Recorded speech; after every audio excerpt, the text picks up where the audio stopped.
Muito bem, meus amigos, dando continuidade então ao nosso estudo do livro Mecanismos da Mediunidade, de André Luiz, psicografia do Chico e do Valdo Vieira, nós vamos para o capítulo 21, Desdobramento. Bom dia, Chaponete. Bom dia, Lima.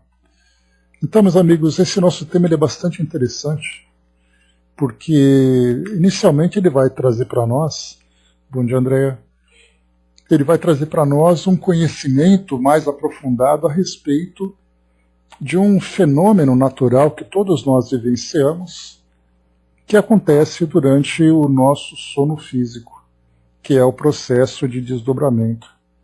André Luiz ele vai trazer para nós aqui uma instrução valiosa a respeito das facilidades e das dificuldades que todos nós vivenciamos durante esse momento, e também depois mostrando para nós os resultados de quando é bem aproveitado esse processo por parte dos espíritos que já alcançaram um grau maior de equilíbrio, de compreensão sobre a nossa natureza espiritual.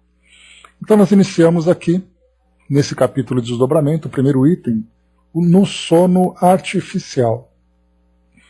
Então, André Luiz ele começa trazendo para nós aqui uma separação, uma divisão entre esses dois processos, o sono artificial e o sono natural. O sono artificial nada mais é do que um estado de transe provocado, enquanto que o estado de sono natural é aquele estado mesmo do nosso repouso cotidiano, do nosso repouso diário. Então veremos aqui as duas situações. Bom, ele começa dizendo assim para nós: enfileirando algumas anotações com respeito ao desdobramento da personalidade, consoante as nossas referências ao hipnotismo comum, recordemos ainda o fenômeno da hipnose profunda entre o magnetizador e o sensitivo. Então, iniciando aqui a respeito do desdobramento, ele traz para nós aqui alguns esclarecimentos relativos a hipnotismo comum, ou seja, conforme nós já estudamos aqui mesmo no Evolução em Dois Mundos, ou melhor, no Mecanismos da Mediunidade, André Luiz trouxe para nós algumas explicações a respeito da hipnose. E para a gente ver como esse processo, ou esse fenômeno ele é importante, porque ao entrarmos num estado profundo, alterado de consciência, o espírito vivencia fenômenos das mais variadas características na relação com o corpo físico e na relação com o mundo espiritual. Então a hipnose, a princípio, a gente sempre imagina sendo aquela brincadeira ou mesmo um processo terapêutico, quando ele é devidamente estudado e compreendido, apenas ali fazendo uma relação entre mente e corpo físico, porque é assim que ele é tratado, por exemplo, dentro do campo da psicologia, onde a hipnose é parte de um processo terapêutico. Então ali nós pensamos, o indivíduo então, ele entra num estado alterado de consciência, e aí então ele tem condições de fazer ali uma viagem profunda, encontrando na sua própria mente recursos para a sua autocura. Ou então, no caso da hipnose, utilizada de uma forma fútil, como nós já vimos em palcos, programas de televisão, em apresentações, apenas ali para a diversão daqueles que são os espectadores, e também daqueles que se submetem a essas experiências. Mas quando nós começamos a estudar então com André Luiz a respeito desse processo, nós vemos então que sim, o espírito, o indivíduo, entra num estado alterado de consciência, porém o espírito começa a vivenciar experiências que são limitadas quando ele se encontra no seu estado de vigília. Ou seja, o estado de vigília é aquele estado em que ele está vigilante, em que ele está desperto, em que ele está acordado. E nesse estado de sono, ele acaba então vivenciando experiências relativas ao mundo espiritual. Então por isso que André Luiz traz para nós essas referências relativas ao hipnotismo comum. Só que nesse caso, esclarecendo para nós, ou destacando para nós aqui, o fenômeno da hipnose profunda. porque aquela hipnose superficial, né, inclusive nós já tivemos oportunidade de estudar sobre isso, quando estudamos sobre a mediunidade, nós vimos aquele transe mediúnico superficial e aquele transe profundo. A diferença entre os dois é que o transe superficial, o médium, ele tem consciência daquilo que acontece à sua volta. Ele é capaz, então, de compreender aquilo que os espíritos estão transmitindo em termos de informação. Ele é capaz, por exemplo, em desdobramento ou em dupla vista, ele tem plena consciência do que acontece, então ele é capaz de ver algo além do mundo físico, né, dessa dupla vista, e também ali ter consciência do que está vendo, inclusive fazer até uma exploração. Por exemplo, é o caso daquelas pessoas que trabalham com diagnósticos de doenças, quando, através dessa dupla vista, ele é capaz de fazer uma leitura do corpo físico daquela pessoa, vendo ali os órgãos danificados, inclusive percebendo marcas do perispírito daquela pessoa. E ele, então, ele vai explorando e vai ali anotando, né, todos os detalhes que vão sendo observados. Isso mostra um transe superficial. No caso de um transe profundo, o médium geralmente fica inconsciente. Então, quando ele volta ao seu estado natural, ele não tem consciência daquilo que ele viu. E aí, nesse caso, nós não caracterizamos aquele que é melhor ou aquele que é pior. São dois tipos de transes que proporcionam ao médium experiências diferentes. Então, aqui nesse caso, nós então entramos também na hipnose profunda e na hipnose superficial. Da hipnose superficial é aquela experiência em que o hipnotizador ele vai conversando com o médium, com o paciente, no caso, né, com o que é hipnotizado, e ele vai então ali registrando as orientações e vai então acompanhando aquilo que acontece à sua volta, percebendo realmente que há uma alteração no seu estado de consciência. Enquanto que na hipnose profunda, o indivíduo praticamente adormece. E nesse adormecimento, embora fisicamente ele aparente né, esse estado de dormência, de sonolência, né, ou de sono, de inconsciência, ele vai então respondendo às orientações do hipnotizador. Então é importante a gente perceber sobre essas diversas graduações da hipnose, né? Pois é, na terapia de vidas passadas, de vivências passadas, por exemplo, ela é trabalhada nessa hipnose profunda. E aí então o orientador ele vai passando ali, por isso que é importante, né, a experiência, o conhecimento por parte do terapeuta, para que possa orientar, para que possa guiar aquele que se submete a essa terapia, para buscar exatamente ali os pontos objetivos que são necessários para que aquilo sirva como terapia. Porque, do contrário, se é mal orientado, isso pode trazer muito mais malefícios do que benefícios.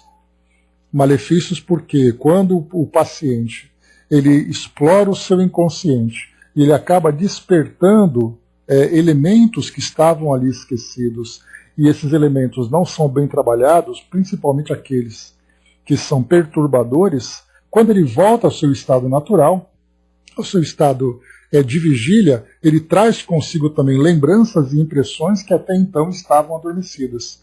E se isso não for bem trabalhado, pode gerar ali uma grande perturbação, né, no seu dia a dia, no seu modo de viver mesmo. Né? Então, por isso a gente vê a diferença entre a hipnose profunda e a hipnose superficial. Então, aqui nesse caso, ele fala para nós sobre a hipnose profunda entre magnetizador e o sensitivo. Nesse caso, o magnetizador não é apenas aquele que faz a hipnose, mas é aquele que, através do magnetismo, ele consegue induzir aquele indivíduo a esse estado, a esse médium, nesse estado de inconsciência. Então, por isso que a gente chama de sono artificial. Ele é provocado, ele não vem de uma forma natural. Masa, bom dia. Quem possa observar além do campo físico, reparará, à medida que se afirme a ordem do hipnotizador, que se escapa abundantemente do tórax do sujeito, caído em transe, um vapor esbranquicento que, em se condensando, qual nuvem inesperada, se converte habitualmente à esquerda do corpo carnal numa duplicata dele próprio, quase sempre em proporções ligeiramente dilatadas. Então aqui nós vamos encontrar primeiro, né, que André Luiz muito mais do que o fenômeno em si do desdobramento e da separação, do destacamento parcial do perispírito, do corpo físico e do modo como ele se apresenta, nós veremos aqui também algo bastante interessante, que é quando ele coloca quem possa observar além do campo físico. Ou seja, é aquele indivíduo que tem essa percepção da vidência, por exemplo, da dupla vista, que é capaz de acompanhar esse fenômeno. Nós vamos estudar, inclusive, na Revista Espírita, quando Kardec ele fala sobre as percepções.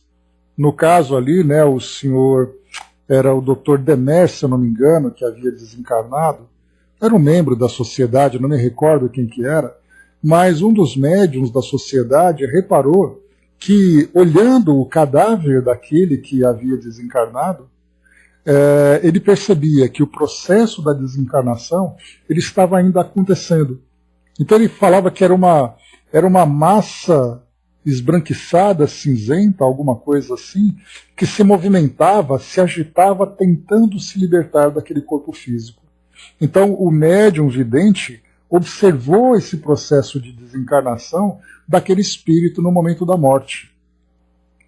Então, nesse caso, nós temos esse médium, esse que é o vidente, vendo esse processo. O que André Luiz coloca é que esse indivíduo, nesse momento, quando ele percebe que o hipnotizador ou magnetizador provocou esse estado de transe naquele que é o sensitivo ou naquele paciente, ele vai observar exatamente essa tentativa, esse esforço, na verdade, do perispírito, do espírito, tentando se desprender do seu corpo físico.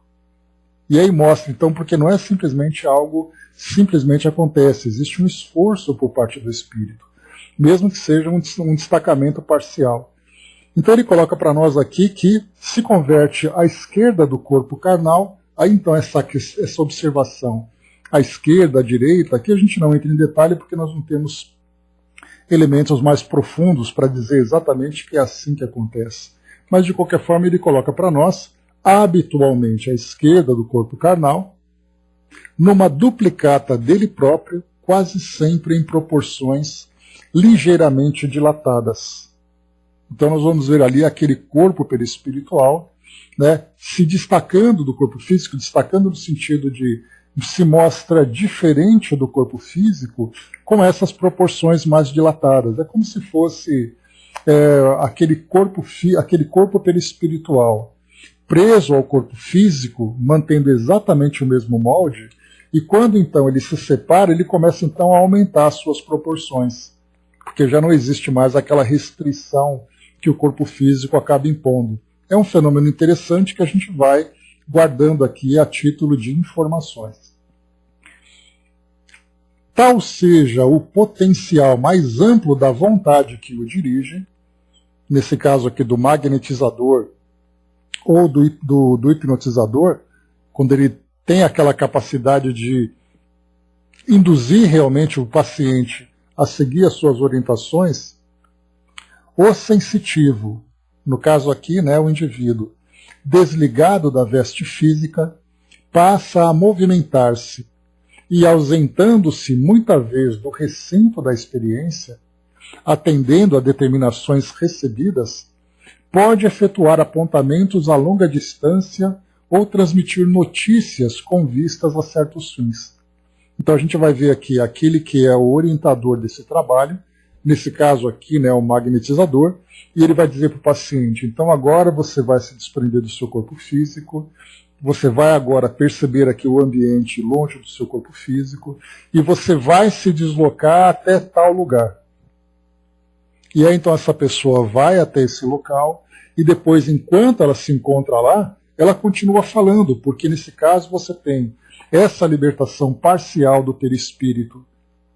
O espírito então se deslocando, fazendo com que seu perispírito se destaque do seu corpo físico, mas mantendo aquela conexão com aquele nosso famoso e chamado, né, fio prateado, que André Luiz comenta, Kardec comenta também. Nós temos ali vários outros tipos de experimentos No caso, por exemplo, daqueles que fazem a projeciologia também relatam, e no caso da projeciologia, muitas vezes acaba sendo um fenômeno sem qualquer tipo de relação com o espiritismo. Portanto, é um fenômeno absolutamente natural que muitos praticantes acabam vivenciando. Então eles relatam também esse fio conectando o perispírito ao corpo físico. O fato de ter essa conexão entre corpo e perispírito permite ao espírito, embora longe daquele local, não estando ali naquele local onde ele se encontra, ele é capaz de ver alguma coisa à distância e ao mesmo tempo relatar, através da voz do corpo físico, ao hipnotizador aquilo que ele está vendo. Então é como se eu dissesse, você vai até tal lugar, você vai até ali a Avenida Paulista, aqui em São Paulo, e você vai me relatar o que você está vendo. E a pessoa deitada ali naquele divã, naquela poltrona, ele vai dizer, eu estou vendo muitos carros, eu estou vendo muitos prédios. Então o espírito revestido com seu perispírito se encontra num local ligado ao corpo físico. André Luiz vai lembrar aqui, que é como se fosse aqui o corpo físico sendo apenas uma caixa acústica transmitindo o som que o espírito está passando para o magnetizador. Então, algo muito interessante a gente perceber, porque ele coloca, passa a movimentar-se e ausentando-se muita vez do recinto da experiência, atendendo a determinações recebidas, ou seja, as ordens, pode efetuar apontamentos a longa distância ou transmitir notícias com vistas a certos fins. Esses certos fins pode ser uma experiência pessoal, uma experiência coletiva, que ele vai então relatar aquilo que ele está percebendo. Algo bastante interessante, né? E continua. Seguindo-lhe a excursão, vê-lo-emos, porém, constantemente ligado ao corpo somático por fio tenuíssimo, fio esse muito superficialmente comparável de certo modo à onda do radar, que pode vencer imensuráveis distâncias, voltando inalterado ao centro emissor, não obstante sabermos que semelhante confronto resulta de todo impróprio para o fenômeno que estudamos no campo da inteligência. Então o que ele está colocando para nós é que ele fez essa comparação entre essa onda do radar conectando o perispírito ao corpo físico, mas sendo essa uma comparação bastante imprópria, porque ela não traz para nós a realidade do fenômeno, mas por falta de comparação, ele procura trazer para nós aqui esse exemplo. Bom dia, Didman. Então, por isso, ele põe para nós também aqui, que ele pode vencer imensuráveis distâncias, e é por isso que nós vamos encontrar relatos, por exemplo, de pessoas que durante o sono natural, ou seja, quando ela está dormindo ali no seu repouso, o espírito, então, faz ali viagens a distâncias imensuráveis, inclusive chegando a visitar outros mundos, sem que se desconecte do corpo físico. Aí nós veremos, então, médiums que vivenciam essas experiências de desdobramento, que são médiums potentes, médiums que têm ali grande controle, que são capazes de fazer essas experiências. Muitos de nós também, naturalmente, mas claro que temos ali as nossas maiores limitações pelo fato de estarmos ainda muito ligados ao corpo, ao mundo material. Mas esses indivíduos que já vivenciam essas experiências espirituais com mais profundidade alcançam essas distâncias imensuráveis. E depois ele coloca, voltando inalterável ao centro emissor. Então ele volta inalterado ao seu corpo físico. E aqui a gente vai entrar num detalhe, apenas a título de complemento, quando Kardec, então, lá no Livro dos Espíritos, ele fala sobre o estado de êxtase.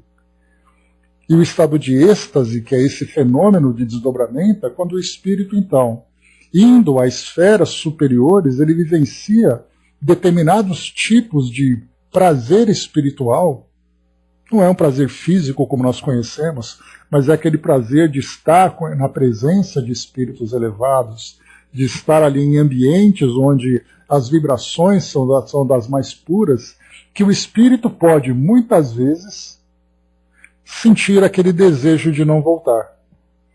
porque ele vai fazer uma comparação entre aquilo que ele vive na sua realidade e aquilo que ele está vivendo naquele momento. Que inclusive pode acontecer ali o risco de uma desencarnação caso o espírito mostre uma vontade muito determinada. Então, no Livro dos Espíritos mostra essa possibilidade. E aí nós vamos ver essa lógica, né? Imagina que você vive aqui a sua vida do jeito que ela é, com seus desafios, com suas dificuldades, com seus conflitos, e de repente você vai para um ambiente onde você vai encontrar, né, espíritos, você vai encontrar vibrações que estão ali muito além daquilo que você vivencia, trazendo para você aquele desejo de realmente estar naquele local para sempre. E a gente acontece isso de uma forma comum, né? Você viaja, vai para um local que é maravilhoso e você fala assim, bom, as minhas férias estão acabando, eu preciso voltar para casa. E aí começa a lembrar da casa, começa a lembrar das experiências, começa a lembrar ali das dificuldades, e você fala, como eu queria viver aqui para sempre. Se fisicamente é assim, apenas por vivenciarmos esses prazeres simples do mundo material, pelo fato de você estar num hotel, estar ali num lugar bonito, imagina um espírito vivenciando ali experiências nessas esferas elevadas. Então é bastante natural. Agora, o que chama atenção é exatamente esse risco. Por isso, então, esses estados de êxtase, eles são então acompanhados por espíritos que vão fazer com que o espírito assuma a sua consciência, a consciência da sua realidade, para retomar então ali o seu corpo físico, voltando ao centro emissor, como André Luiz coloca para nós, para que ele continue vivendo as suas experiências. Inclusive nós vamos encontrar ali casos, né, relatos inclusive, de pessoas que vivem experiências de quase morte. E nesse caso então, experiência de quase morte, ele então se destaca parcialmente do seu corpo físico, vai para aquele local onde ele vai ver pessoas que ele conhece, pessoas de muita luz, um ambiente muito bonito, e de repente ele é sugado de volta para o corpo físico. E aí então ele acorda dizendo, eu não queria voltar. Isso porque ele estava num ambiente próximo. Imagina no estado de êxtase. Quando nós estudamos esse tema, lá no Livro dos Espíritos, nós vimos ali Santa Teresa d'Ávila, que ela inclusive ali acabou sendo beatificada e depois canonizada exatamente por estar ali, né, sentindo o coração sendo trespassado, né, por uma lança que foi ali, né, penetrada por um anjo. E ela então ali inclusive virou, né, um quadro, estátua, que representa essa experiência que ela vivenciou. Então, diferentemente dessa experiência comum de um indivíduo no estado de quase morte, nós falamos realmente de experiências absolutamente intensas, né, que poucas pessoas foram capazes de vivenciar e de descrever. Maria Bonita colocou, né, quando uma pessoa morre, ela tem noção do que ela foi, tipo, quem ela é. O estado de consciência, Maria Bonita, de uma pessoa que acaba de desencarnar, depende muito do modo como ela interpreta a experiência de morte. A grande maioria das pessoas no nosso mundo hoje, a partir da educação religiosa que recebe, acabam fazendo ali uma ideia do mundo espiritual muito diferente da realidade, né? E a doutrina espírita tem essa oportunidade de trazer para nós, através do relato dos próprios espíritos que estão no plano espiritual, mostrando que a vida no mundo espiritual ela se difere apenas na densidade da matéria, mas o espírito continua ali sendo aquilo que ele era. Então, quando a gente pensa, por exemplo, quando eu morrer, eu estarei no plano espiritual e eu vou, por exemplo, para o paraíso, e aí eu acabo de desencarnar e eu percebo que eu não estou no paraíso, mas eu estou ali no local onde eu morri, eu vou acreditar que eu me encontro vivo ainda. Então, esse estado de lucidez de cada espírito, se ele desencarna, se ele está vivo, onde ele vai estar, depende muito da orientação que a gente recebe. Por isso, então, o estudo constante a respeito da realidade da vida espiritual é fundamental para que isso favoreça o espírito no processo da desencarnação, ou seja, na morte, para que ele compreenda e se adapte rápido a essa nova realidade. Então, são relatos, por exemplo, que chegam para nós de espíritos que após a morte eles fogem porque eles têm medo de fantasmas. sendo que eles próprios não se dão conta que eles se tornaram espíritos também. Mas aí vai vir um espírito dizendo, olha, você acabou de morrer, eu vim aqui te ajudar. E ele vai dizer, não, eu não morri porque eu tenho medo de fantasma, e ele sai correndo. Isso pode parecer engraçado, mas é uma realidade muito comum daquela que nós vemos, né? Espíritos, por exemplo, que estão ali caídos ao lado do próprio corpo. E eles estranham, né? Como é que o meu corpo pode estar aqui do meu lado se eu estou aqui? Então são situações como essas que geralmente acontecem por aqueles que não estão ainda preparados para esse processo de morte. Pode parecer uma coisa estranha, como é que eu vou me preparar para a morte? Na verdade, é através do estudo sobre a realidade espiritual, para que o momento em que a desencarnação acontecer, o espírito tenha ali o mínimo de consciência para rapidamente se adaptar a essa realidade. Então, por isso que muitos têm consciência, outros não. Alguns sabem que morreram, outros não sabem. Então, nós temos muitos e muitos livros que falam sobre isso, de espíritos trazendo para nós relatos sobre a sua realidade. Tá bom? Muito bem, vamos em frente, pessoal. Qualquer dúvida é só colocar na área de texto que a gente vai respondendo aqui dentro das possibilidades. Bom, nessa fase, continua aqui André Luiz, o paciente executa as ordens que recebeu, desde que não constituam desrespeito evidente à sua dignidade moral, trazendo informes valiosos para as realidades do espírito. Bom, aqui nós já estudamos no próprio processo de hipnose, de um espírito, por exemplo, de um indivíduo, por exemplo, que quando ele está em estado de hipnose, se ele recebe um comando que contraria a sua dignidade moral. Por exemplo, um indivíduo que, olha, você, quando despertar, você vai ter uma tendência a agredir as pessoas na rua todas as vezes que você ouvir uma buzina, por exemplo. Então essa é uma das ideias que são passadas em filmes, né? Uma pessoa passa por um processo de hipnose e aí então no filme diz que quando o telefone tocar, você atender, você vai ouvir uma palavra. E essa palavra vai fazer com que você tenha o impulso de praticar alguma coisa. E aí a gente vai lembrar que André Luiz, inclusive, né, até mesmo em estudos, mostram que isso depende muito da tendência de cada indivíduo. Se eu tenho, por exemplo, né, os meus valores não me permitem ter esse tipo de atitude, com toda certeza eu não vou fazer isso. A gente pode encontrar ali situações das mais constrangedoras, desde pôr em risco a própria vida, como a vida dos outros, ou situações de constrangimento. Quando você ouvir um sinal, você vai andar no meio da rua e vai tirar a roupa. Essa é uma ordem que ele recebeu. Quando aquele sinal acontecer, vai fazer com que ele tenha ali alguma coisa que o leve a determinado tipo de comportamento, mas a sua consciência vai dizer, não, você não vai fazer isso. E aí ele não toma esse tipo de atitude. Aqui o que André Luiz está colocando é a mesma coisa. Então você vai em desdobramento e você vai em tal lugar ver tal coisa. Ou seja, você vai ver ali a intimidade das pessoas, você vai no local onde vai te trazer grande constrangimento, e para você vai dizer, olha, eu não vou porque eu não quero fazer isso. Mas se no caso ele percebe que aquelas orientações são produtivas, são construtivas, e estão de acordo com aquilo com seus valores, com a sua dignidade moral, ele vivenciará, se permitirá vivenciar essa experiência e depois então ele vai trazer relatos valiosos. Então esses relatos podem ser tanto relacionados com o mundo físico, como também com o mundo espiritual. Então tudo vai depender ali do consentimento de ambas as partes, né? Tanto por parte do orientador, que vai conduzir aquele indivíduo para aquela experiência, como por parte do paciente que vai aceitar, que vai concordar com aquela experiência. E aí então, estando ali os dois vinculados, né, os dois ali de acordo, e os dois ali com esse propósito elevado, certamente informes valiosos permitirão que o indivíduo traga para a instrução do grupo.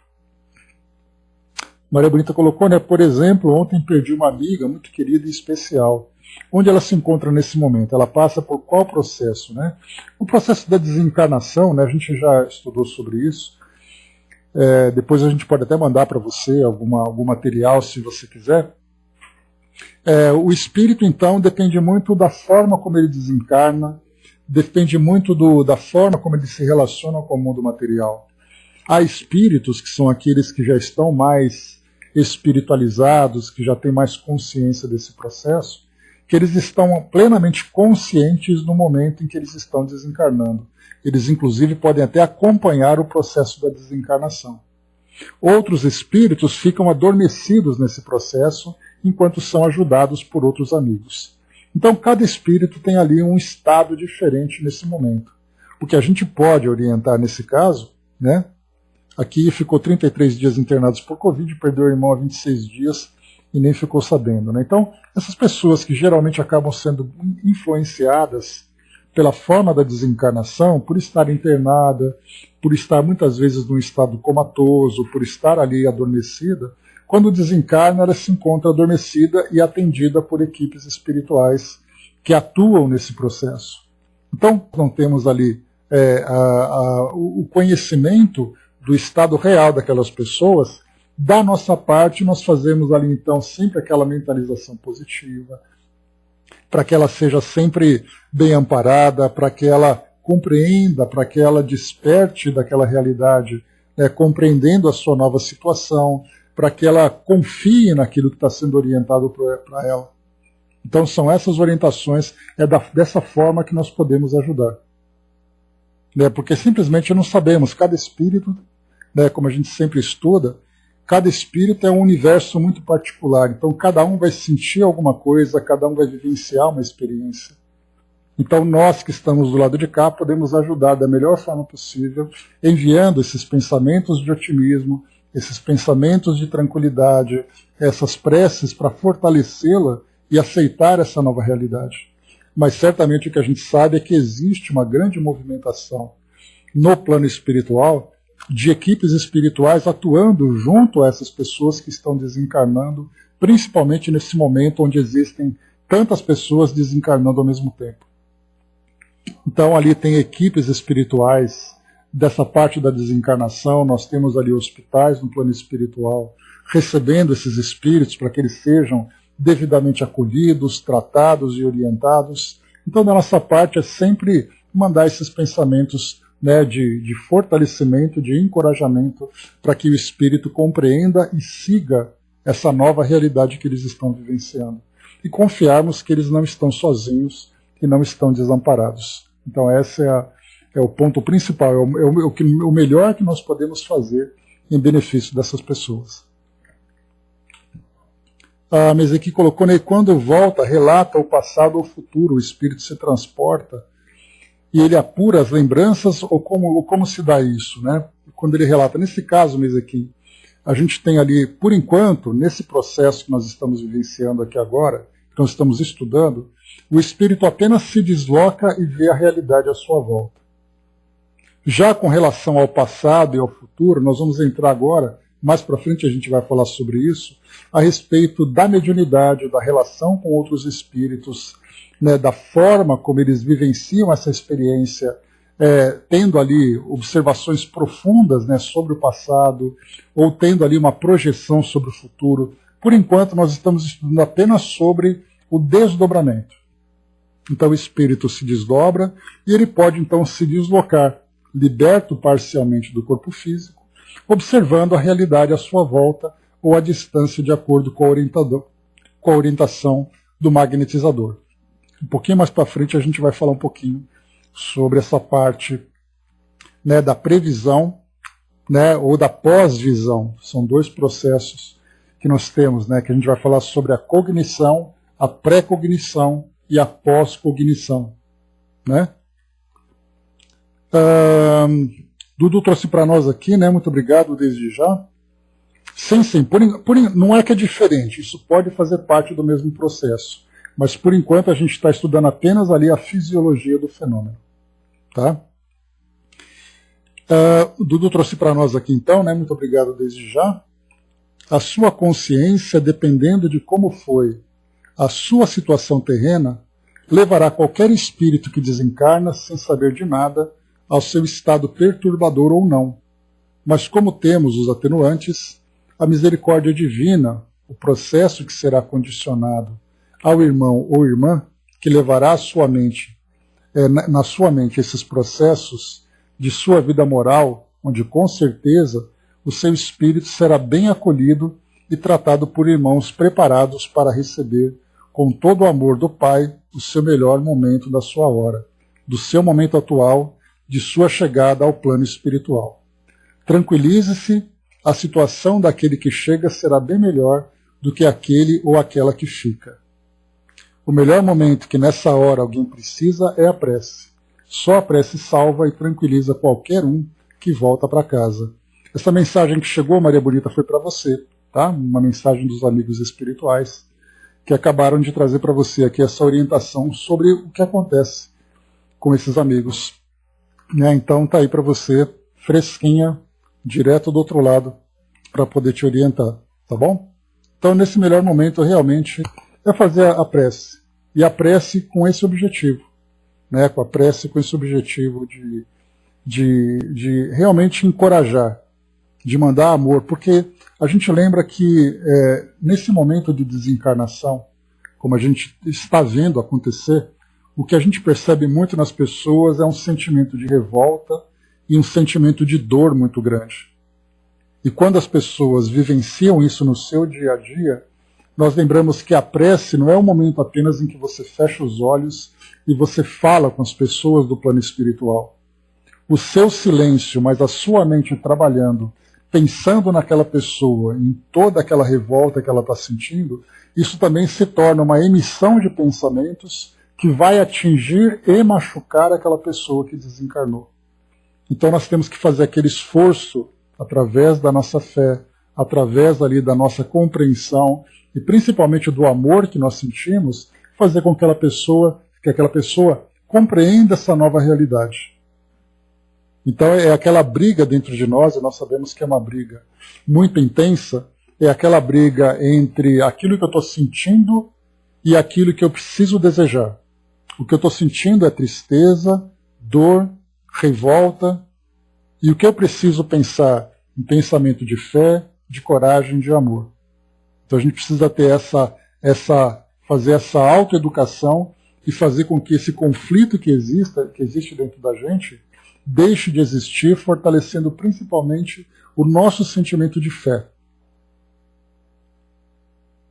Quando Jesus diz para nós, venha a mim aqueles que estão cansados e oprimidos, que eu vou aliviá-los. Então esse pensamento é exatamente isso, a confiança de que aquilo que Jesus nos traz é aquela mensagem fazendo com que essa grande mobilização de amigos do plano espiritual vai responder exatamente acolhendo com amor, com muito carinho aquele que desencarna. Agora, cada espírito vai vivenciar a sua realidade.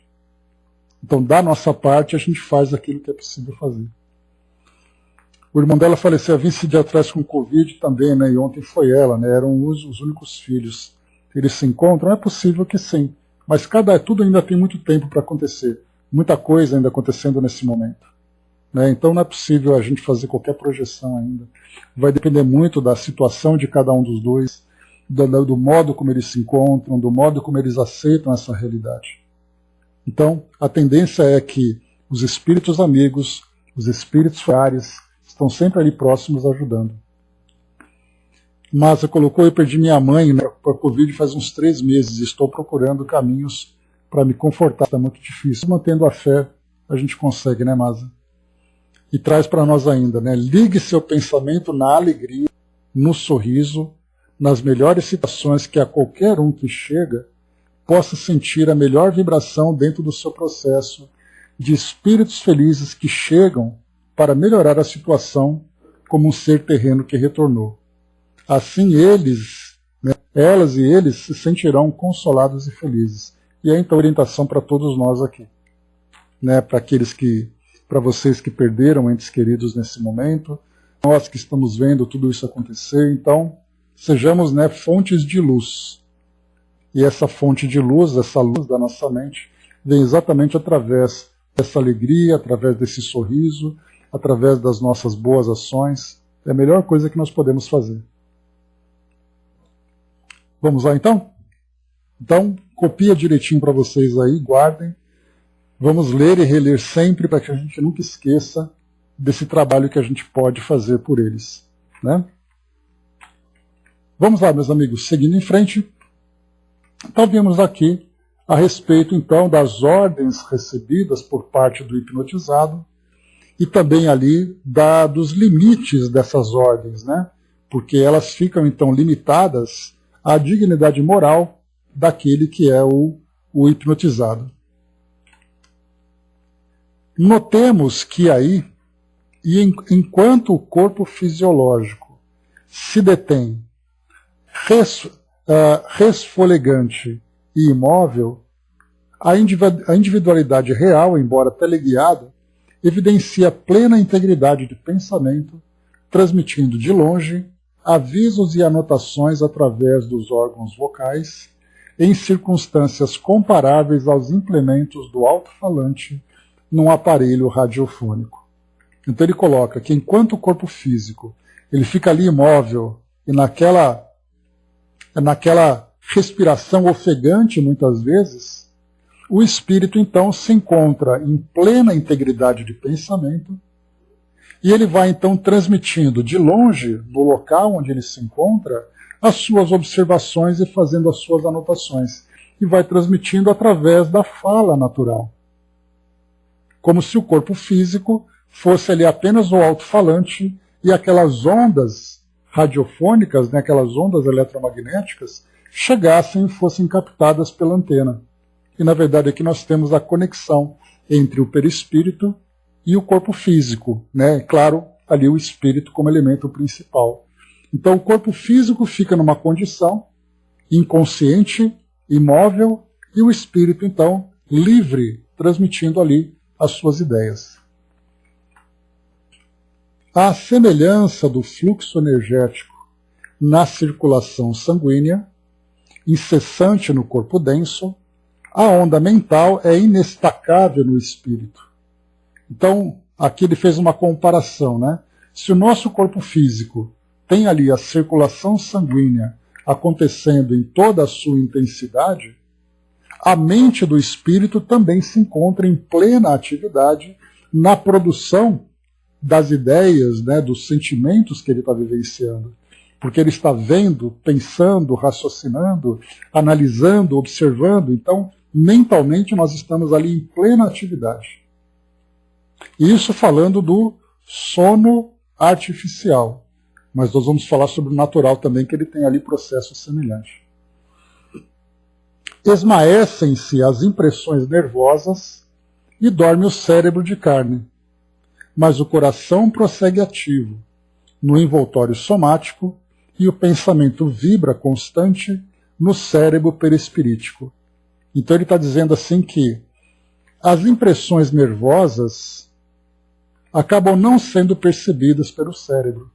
Aí experiências são feitas, por exemplo, como nós comentamos no nosso encontro anterior, em que o indivíduo, na hipnose profunda, ele não tem consciência daquilo que acontece no seu corpo. Então, muitas vezes, nós temos ali experiências em que eles pegam uma agulha e atravessam, por exemplo, a pele da pessoa.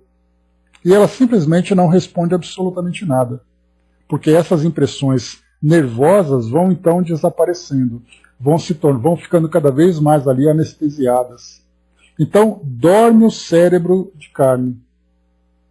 Mas o coração permanece ativo, porque o corpo físico continua funcionando. Então, embora ele esteja inconsciente, fisicamente o corpo continua trabalhando.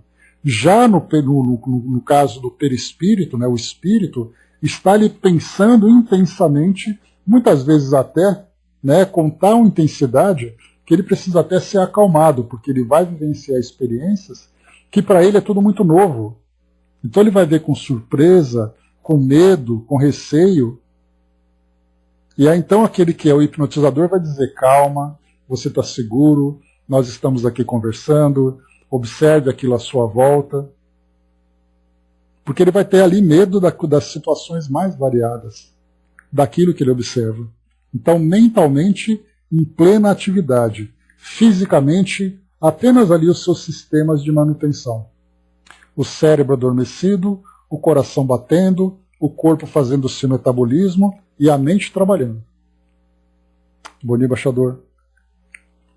No sono natural, vamos lá agora que a gente vai falar agora daquilo, né, se nós falamos do artificial, que é um fenômeno, que é um processo que é raro de ser observado, porque isso acontece em circunstâncias, né, onde você tem ali pessoas preparadas para isso. Então você tem o hipnotizador, você tem aquele que se submete à hipnose, tudo isso dentro de um laboratório, dentro de um consultório, seja lá onde for. No sono natural é aquilo que todos nós vivenciamos todos os dias. Então vamos falar agora daquilo que está mais próximo da nossa realidade. No sono natural, na maioria das situações, a criatura, ainda extremamente aparentada, com a animalidade primitivista, tem a mente como que voltada para si mesma, em qualquer expressão de descanso, tomando o sono para claustro remansoso das impressões que lhe são agradáveis. Qual criança que, à solta, procura simplesmente o objeto de seus caprichos? Então ele está dizendo que, na maioria das situações, nós ainda estamos muito ligados ao sentimento primitivo que nós trazemos. São os nossos interesses mundanos, digamos assim. Então, no momento em que nós estamos nesse processo de sono, nós vamos perceber então que cada um de nós estamos voltados para nós mesmos, pensando naquilo que nós temos que fazer, naquilo que nós queremos sentir, naquilo que nós queremos vivenciar. E isso acontece para nós de um modo deliberado. Né? Não é simplesmente assim ocasionalmente. Nós temos ali aquela tendência de fixar os nossos pensamentos em determinadas ideias. Inclusive lá no nosso grupo do WhatsApp, eu colei para vocês um tempo atrás uma série de tirinhas do Maurício de Souza, da Turma da Mônica. Vocês devem se lembrar, né? E muitas dessas tirinhas que ele posta lá no Instagram dele, no Instagram não, no Twitter dele, tem ali temas que são temas relacionados com os estudos espíritas. Não são tirinhas espíritas. São temas voltados para ideias espiritualistas. E numa dessas mostra muito interessante, a Magali então vai dormir, e aí então no momento em que ela adormece, ela se desprende do corpo físico, vai até a geladeira para poder comer, que é a característica da Magali, daquela personagem. E isso traz para nós, embora seja apenas uma tirinha divertida, isso mostra algo muito real. No caso dela, a preferência dela é a comida. No momento em que ela está se desdobrando, a primeira coisa que ela faz é ir para a geladeira. Por isso que quando André Luiz coloca para nós aqui que a criatura, então, tem a mente como que voltada para si mesma. Em qualquer expressão de descanso, ou seja, você cochilou, você dormiu, no momento em que você está num repouso, a tendência é que a mente continue trabalhando, confabulando com si mesma a respeito dos temas do seu próprio interesse, das suas preocupações. Ou é aquilo que traz para ele algum tipo de prazer, ou é aquilo que traz para ele uma preocupação, aquilo que traz para ele um sofrimento, tudo girando em torno da sua realidade atual. Não é, por exemplo, diferente daqueles espíritos, quer dizer, não é, por exemplo, como aqueles espíritos, né, que acaba sendo diferente deles, que quando, nesse momento do sono, o espírito se desdobra e vai ali fazer suas tarefas no plano espiritual, buscando as esferas mais elevadas, buscando as atividades mais dignificantes, mais nobres, né? Enquanto isso, nós estamos aqui presos no nosso corpo físico. Então, o fato de nós entendermos esse processo, já, claro, nos incentiva a buscar exatamente a educação da nossa mente e dos nossos pensamentos para essas atividades. Mas enquanto isso não acontece, nós estamos aqui vivendo a nossa realidade. Por isso ele coloca, né, tomando o sono para claustro remansoso das impressões que lhe são agradáveis. Qual criança que, à solta, procura simplesmente o objeto de seus caprichos. Olha que interessante. Então a criança no momento em que você liberta, ela corre para os seus brinquedos.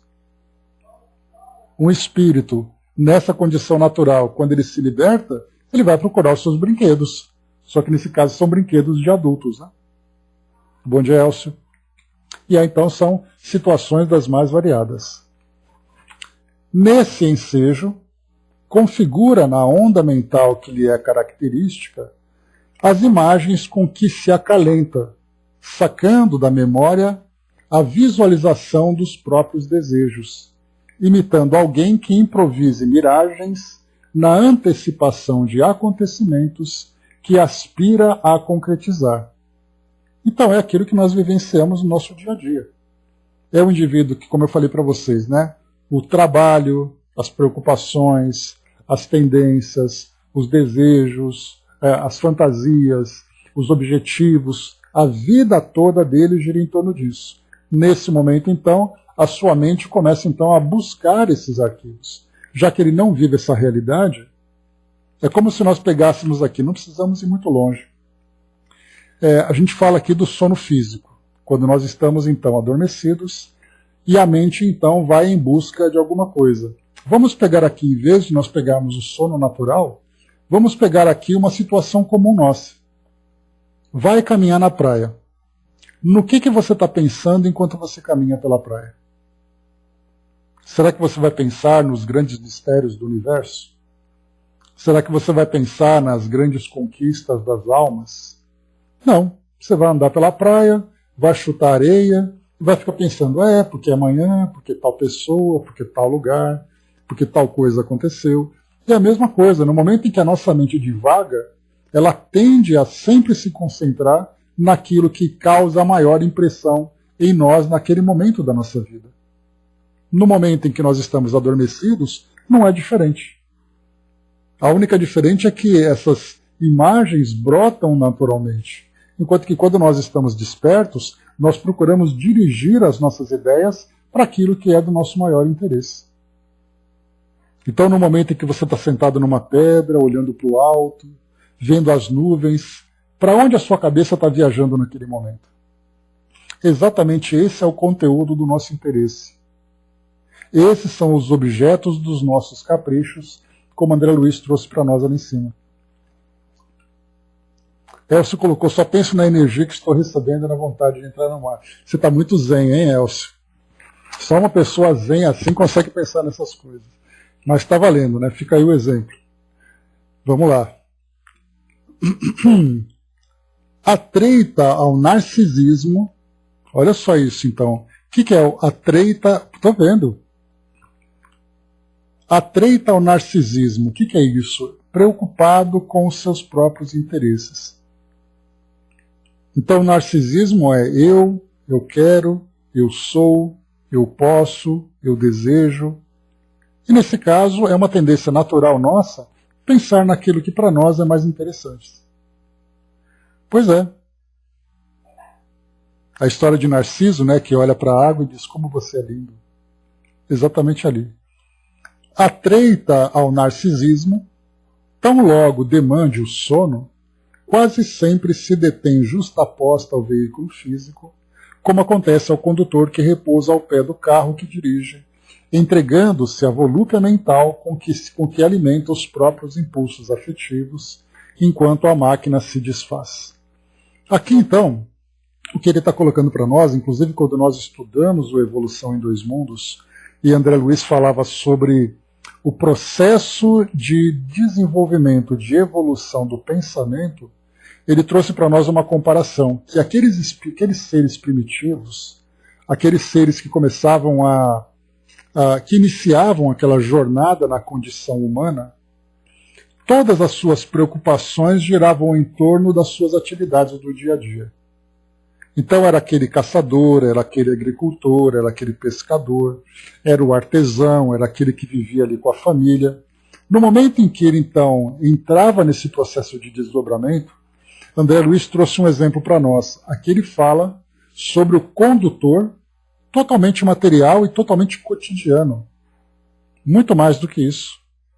Porque não apenas é relacionado com o mundo material, mas é relacionado com o seu dia a dia. Enquanto André Luiz fala para nós aqui do condutor do carro, lá no Evolução em Dois Mundos ele fala do cavaleiro. Então imagina, o cavaleiro está ali galopando, fazendo a sua viagem, aí ele para descansar. Quando ele sai para descansar, o que ele faz? Ele desce do cavalo, tira ali o arreio do cavalo, ele deita do lado e cochila do lado do cavalo. Aqui, o condutor descansa no pé do carro, ou seja, ele trouxe a mesma analogia para nós. Agora, para a gente poder ilustrar, a gente vai pensar o seguinte. Imaginemos você deita na sua cama e você adormece. Aí você tem o desdobramento. Aí a gente vai pensar assim, não, quando eu me desdobrar eu vou fazer uma viagem para conhecer as profundezas da galáxia. E quando você se dá conta, você está sentado no pé da cama, pensando na vida. Desdobrado, sentado ao lado da cama, pensando na vida. Exatamente que você está ali preocupado com as suas questões do seu dia a dia.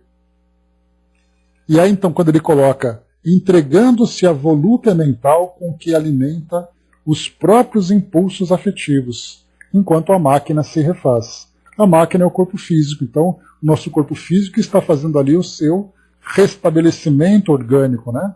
Está ali reconstituindo as suas células, organizando ali o seu metabolismo, os seus fluidos e tudo mais, tudo acontecendo. Enquanto o espírito ali fica parado pensando na vida. E pensando na vida naquilo que lhe interessa. Se ele está com a mente tranquila, ele vai buscar os prazeres. Se a sua mente está ali, se ele está preocupado, a sua mente fica concentrada naquele ponto. Isso porque atreita ao narcisismo, preocupado com os próprios interesses. E continua. Em si mesmada, ou seja, olhando para si mesmo, a alma, usando os recursos da visão profunda, localizada nos fulcros do diencéfalo e plenamente desacolcheteada do corpo carnal por temporário desnervamento, não apenas se retempera nas telas mentais com que preliba satisfações distantes, mas experimenta de igual modo o resultado dos próprios abusos, suportando o desconforto das vísceras injuriadas por ele mesmo, ou a inquietude dos órgãos que desrespeita, quando não padece a presença de remorsos constrangedores à face dos atos reprováveis que pratica, porquanto ninguém se livra, no próprio pensamento, dos reflexos de si mesmos.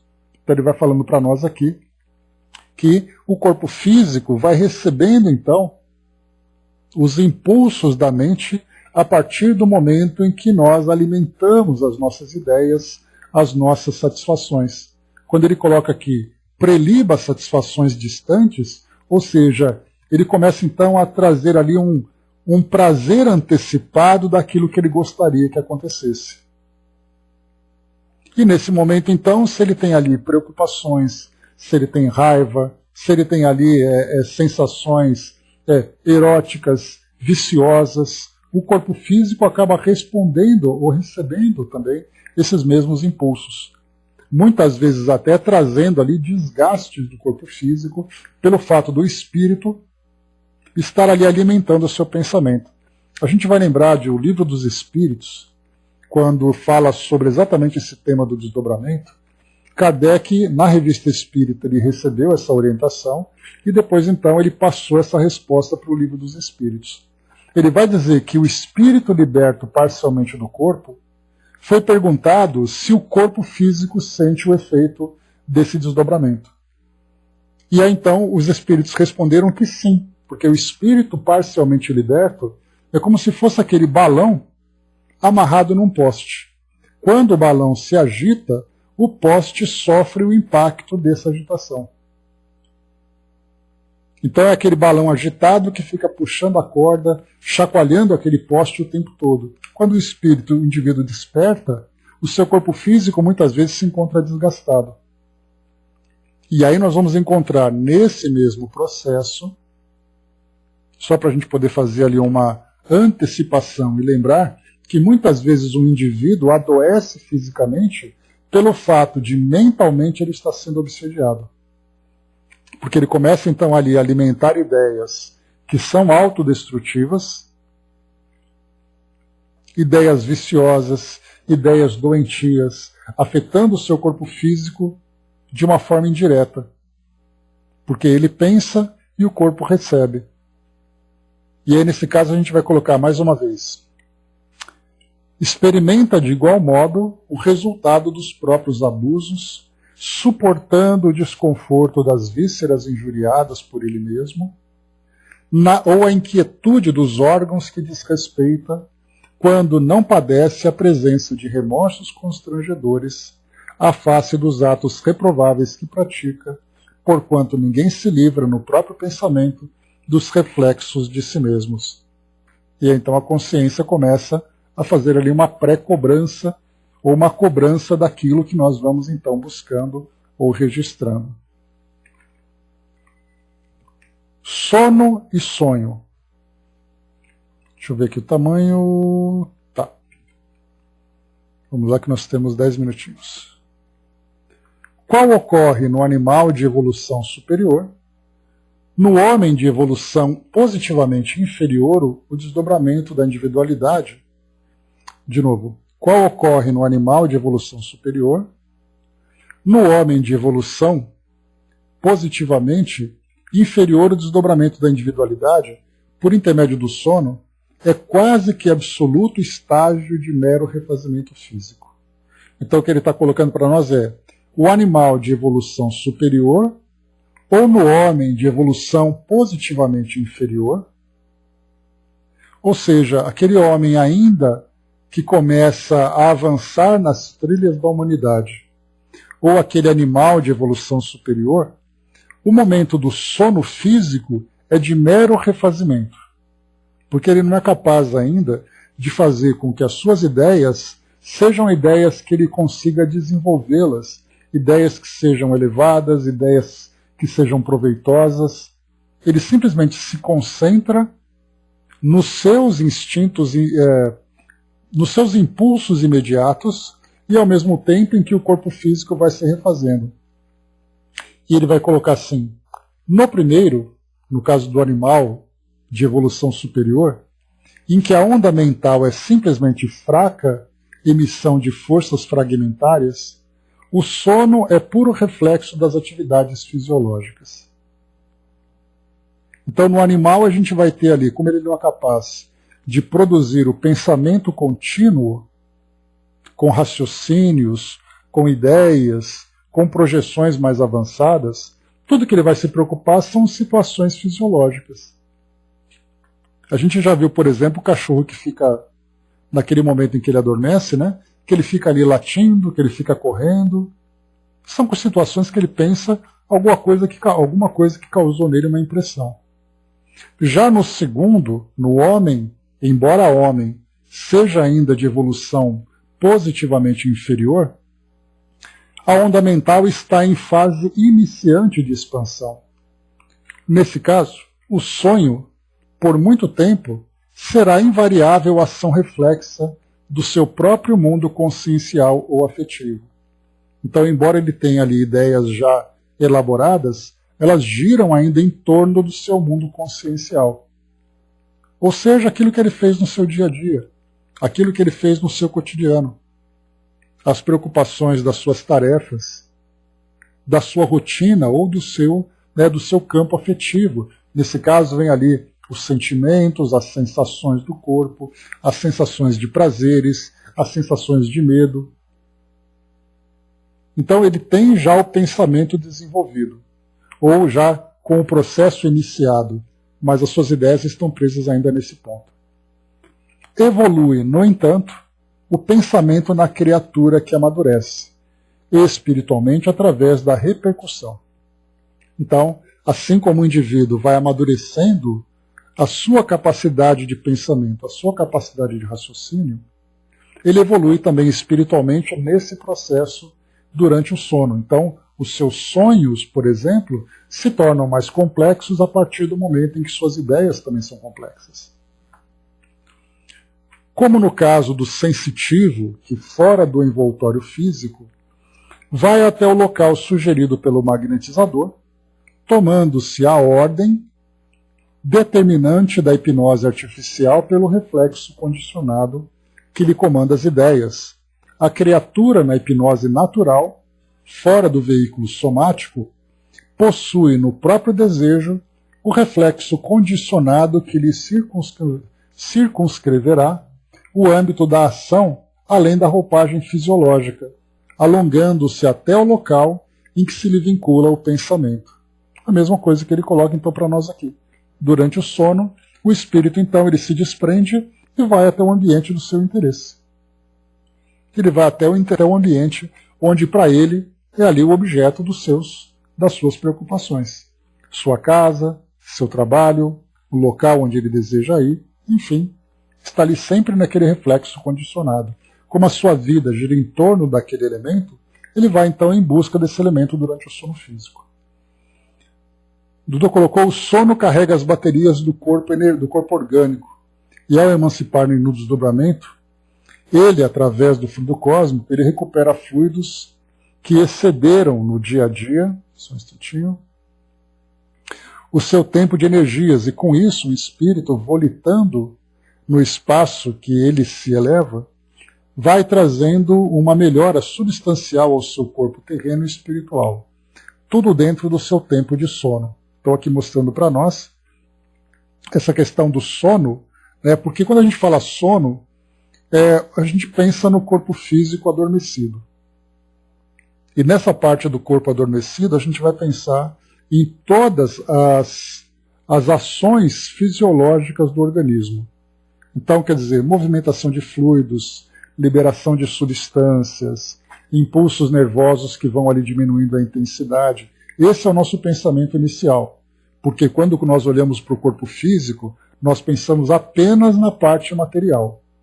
Mas aqui então é trazido para nós que essas baterias que vão sendo carregadas são também ali elementos do fluido que nós vamos absorvendo.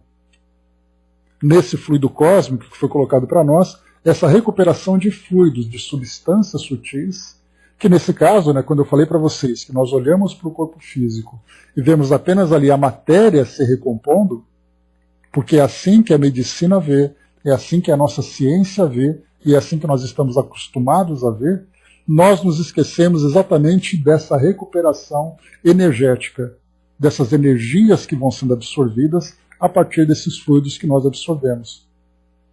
Então, quando nós tivermos ali, nós temos aqui em São Paulo, por exemplo, na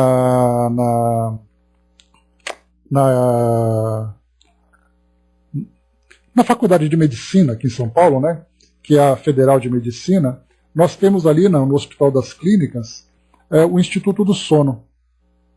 E nesse caso do Instituto do Sono, nós temos então ali um indivíduo que ele adormece num determinado quarto, são colocados ali eletrodos, né, eletroencefalogramas, são colocados ali respiradores para fazer testes de apneia, avaliando apenas o funcionamento do corpo físico. E acaba se esquecendo exatamente de toda a parte fluídico-energética que o corpo físico também precisa recompor. E é então quando nós tivermos, né, que as nossas ciências já tiverem alcançado esse campo sutil das energias, nós teremos uma medicina muito mais profunda. Porque você vai tomar um remédio, você vai se alimentar e você vai ter o repouso para o corpo físico, mas você também terá práticas que vão recompor o seu perispírito. E, na verdade, também o próprio corpo físico vai ser realimentado com essas energias. Então vemos ali que como esse processo ele é complexo e profundo. E nós apenas vemos ali a superficialidade da matéria. Então, só para a gente poder ler mais uma vez aqui para entender a partir desse ponto de vista. O sono carrega as baterias do corpo orgânico. E ao emancipar no desdobramento, ele, através do fluido cósmico, recupera fluidos que excederam no dia a dia o seu tempo de energias. E com isso o espírito, volitando no espaço que ele se eleva, vai trazendo uma melhora substancial ao seu corpo terreno e espiritual. Tudo dentro do seu tempo de sono. E é aí então que nós vamos perceber de pessoas que trazem ali dificuldades para dormir, insônias e tudo mais, o indivíduo quando não dorme bem, consequentemente as suas atividades espirituais também são imperfeitas, também são precárias. Consequentemente ele tem um prejuízo físico e tem um prejuízo energético fluídico, ou fluídico energético. Então nós vemos assim que esse momento do repouso e desse desdobramento do espírito, nós temos vários processos acontecendo.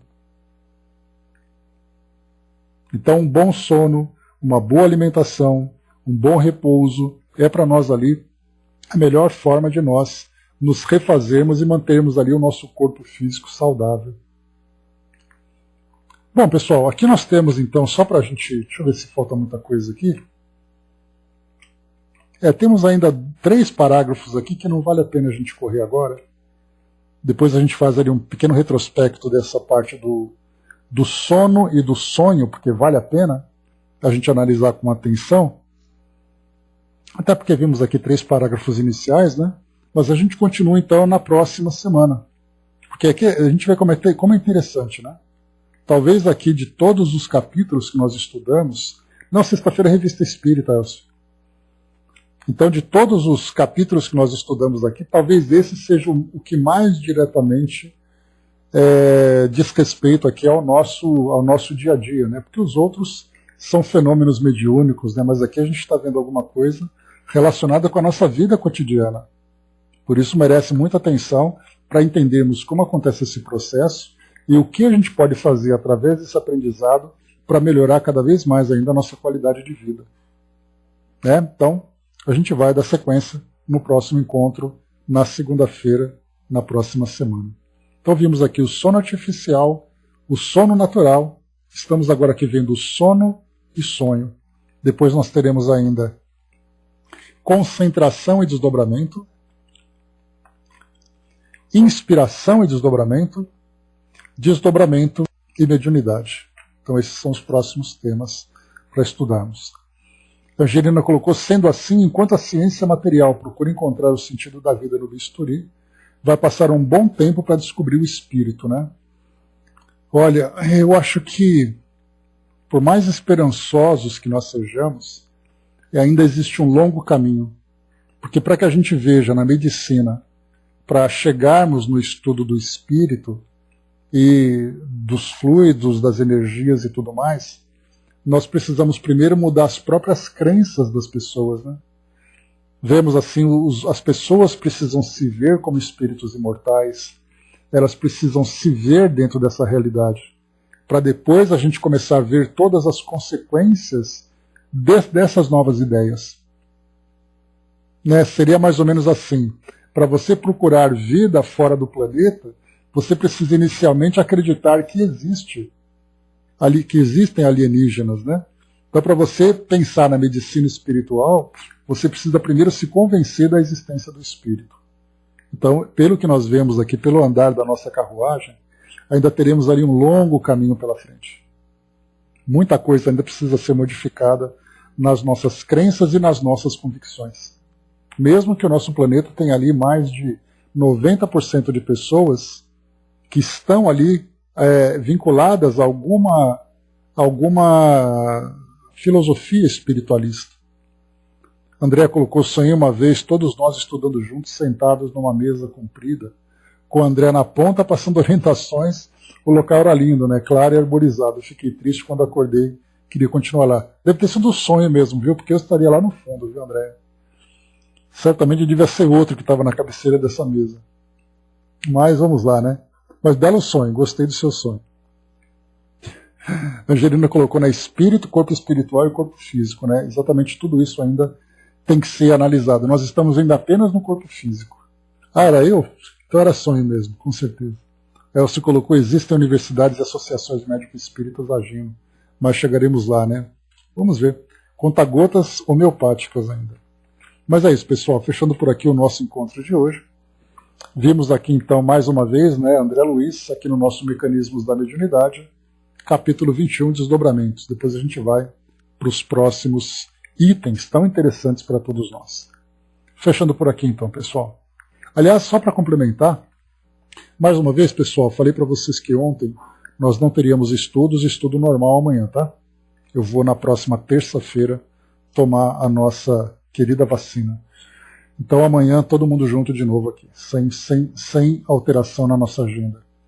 Então só para a gente lembrar, quando a gente fala sobre essa parte de sonhos, né, eu comentei com vocês que certa vez valeria a pena nas casas espíritas fazer ali o estudo sobre nutrição, sobre os cuidados com o corpo físico, e falar sobre o sonho também seria muito interessante.